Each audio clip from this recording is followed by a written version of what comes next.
12 ঘন্টা বেলায় আমার পোকামাকড় উড়িল, রঙ্গরসের দিন ছিল আমার একদিন। 12 ঘন্টা বেলায় আমার পোকামাকড় উড়িল, পোকামাকড় উড়ি যাবার সময় এলো, পোকামাকড় উড়ি যাবার সময় এলো। আসসালামু আলাইকুম।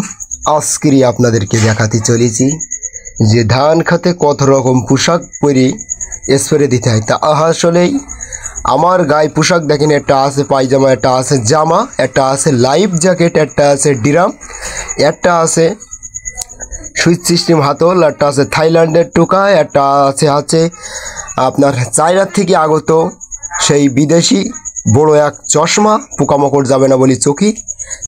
তা ধান খেতে দেখেন যে কীভাবে স্প্রে দিচ্ছি। আসলে স্প্রেটি সুন্দরভাবে দিচ্ছি। এতদিন তো আসলে মেঘ তো আকাশে, ওই জন্য কোনো দিন ধানে স্প্রে দিতে পারিনি। ধানও হেঁটুর ওপরে বড়ো হয়ে গেছে, জায়গায় জায়গায় আবার পোকা লেগে গেছে।